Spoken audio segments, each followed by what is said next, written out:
Analysis of performance. Preston North End, lack of goal scoring in the 2022-23 EFL Championship season.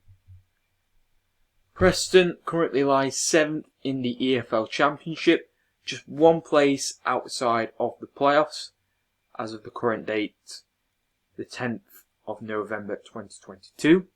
Despite this healthy position in the standings, their total of 16 goals scored this season means that they are the lowest scoring team in the second tier, scoring fewer goals than the likes of Huddersfield Town and Wigan Athletic, both of whom have 19 goals, West Bromwich Albion with 22, all of who took up those bottom three spots as of that date. Infogol paints a picture of Preston North End's struggles in front of goal, with them expected to have scored 22 goals at this stage of the season, which is an 8-goal difference from their total tally.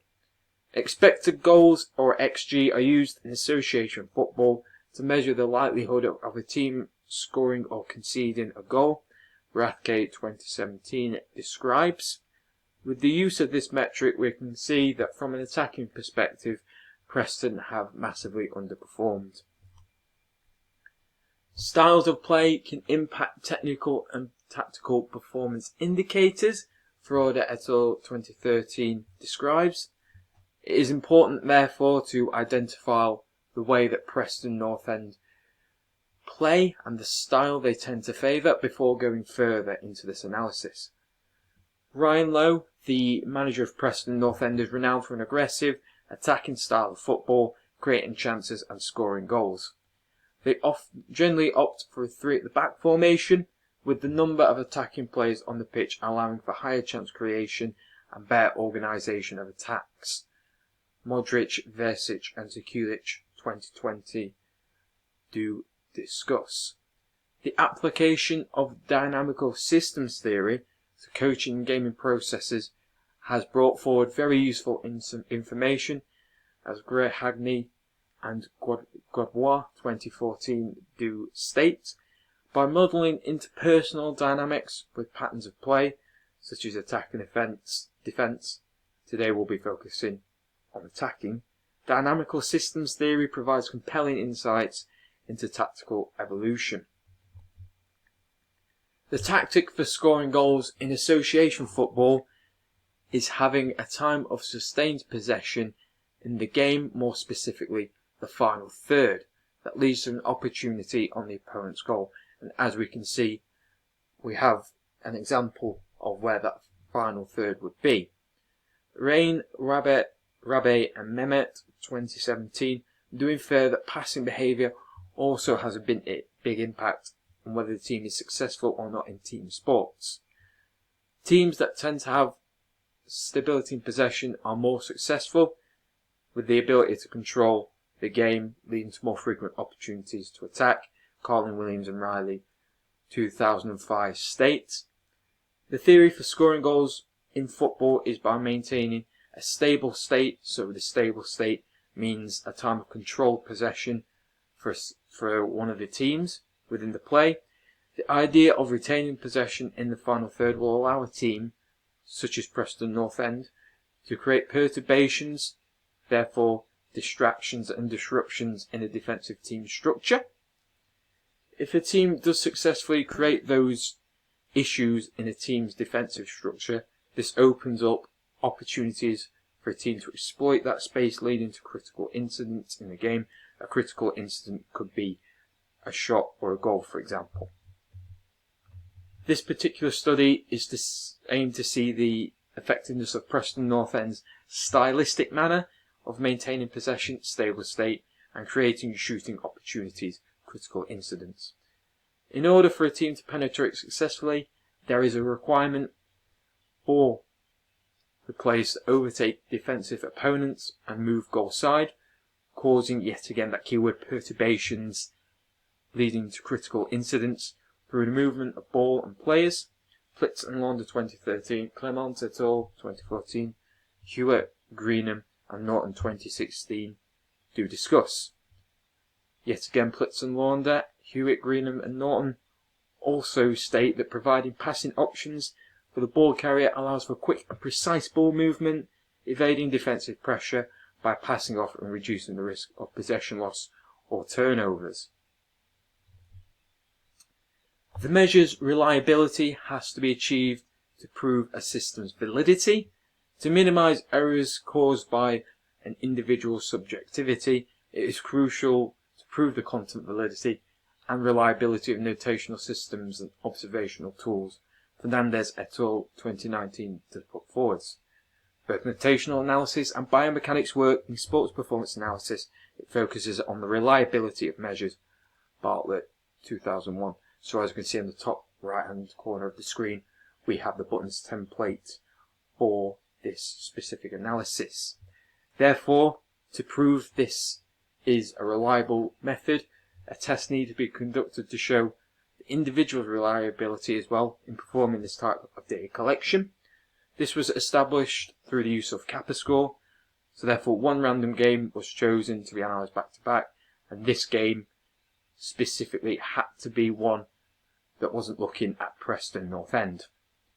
Based on the kappa score, we determine whether the independent observer agreed on the same case and didn't happen to agree on the same things by chance. Kappa has become a functional reliability statistic for notational analysis of sport with nominable variables. Robinson and O'Donoghue 2007 discuss.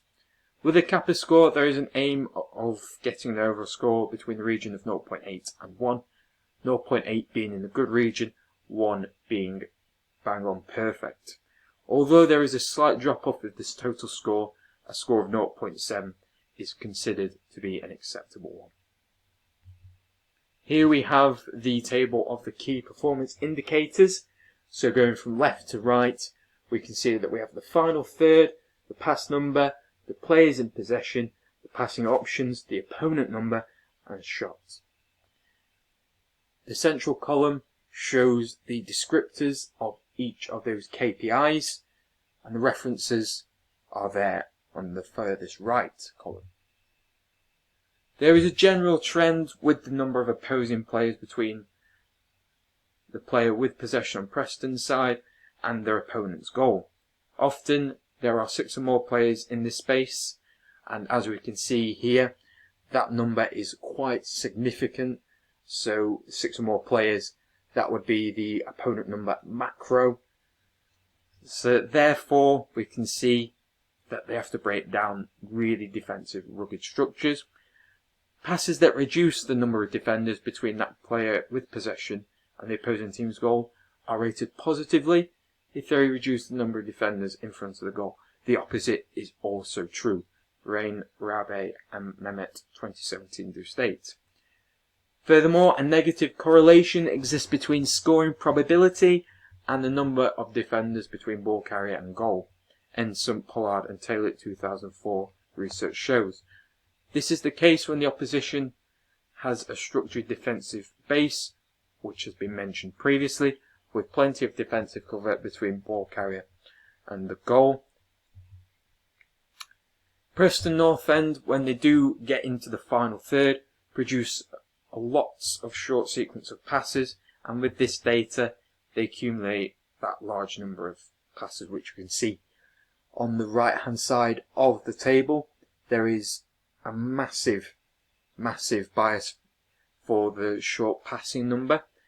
The short passing possessions are more effective because there has been a higher volume of these possessions that have been studied and completed compared to longer states of possessions. So therefore, what Hughes and Franks have found out is that the effectiveness of short passing possessions are slightly overrated. Tenga et al. 2010 discovered that possessions involving 5 or more passes lead to increase of goal scoring opportunities from open play than passes that culminate in less than 5. They also go on to discuss that through their findings that long passing sequences are more effective in exploiting space, creating imbalances or perturbations in the opposing team's defence. Preston, as we can see on the right hand side of the screen, have a clear preference when it comes to the position of which they enter the final third. they often enter the final third through the left lateral corridor. This is important, as positive attacking outcomes generally come from the central corridor of the final third. Conversely, attacks that come from the lateral areas, i.e. the one they favour, the left corridor and the right corridor, in the final third do not have as much success, Ramirez et al.'s research does show. Furthermore, teams that form attacks in the final third, central corridor, cause higher instabilities in the team's defending structure. They are required to cover more distance or large areas, which creates more options for the attacking team. Therefore, they have to utilise the central corridor more often, and more needs to be done to target attacks into that middle corridor of the final third. Application and intervention. The constraints-led approach has been broadly examined as one of the most important methodologies for the development of collective, functional and synergetic relations in sports teams, Ramos et al. 2020 discusses. This, the constraint-led approach, explains motor performance and learning using ecological dynamics or more effective ways as a theoretical framework. Orth, Van der Kamp and Button 2019 do forwards. Renshaw and Charles' research state that practices can be moulded around different types of game manipulation to achieve the desired performance outcome. Now, manipulations include numerical relationships with players, small-sided drills, the stipulation or changing of the rules, or another one is changing the field dimensions completely. Atencio et al. 2014, page 246, discusses that the coach has a really important job, and the primary job of a coach to have a supportive learning environment via the constraints-led approach has to incorporate the stipulation of constraints in a way that encourages changeability and the athletes to have a freedom of learning through the use of these constraints. Adjusting the size of the playing area can also have an impact on the way that a team gets up the pitch. In long configurations, as we can see with the use of Gonzalez-Rodanas et al.'s image here, teams may attempt to advance the opposing goal more vertically as a result of the reduced spatial width. A high frequency of possession turnovers is expected, however, it will have the potential to increase the number of disturbances, perturbations in a team's defensive structure. Those disturbances will have a positive relationship with goal scoring opportunities. Gonzalez-Rodanas et al. 2021. Considering the physical performance and technical skills of this Preston North End side, these small-sided games have the potential to improve these aforementioned aspects. Ford et al. 2013 does state. Coach central attacking play. This intervention will encourage the players to use the central corridor with the left and right longitudinal corridors strictly out of bounds. This drill will specifically focus on performing a series of passing combinations in the attacking corridor with the intention of performing quick movements and passing creating perturbations in the defending team's structure. These patterns and quick movements will also encourage the use of overtaking opponents and passes that cuts out the number of defending players. As we have discussed, that is really important if a team tries or wants to score a goal or have a shot on target or create an opportunity, that is, between the player with the possession and receiving possession and the goal.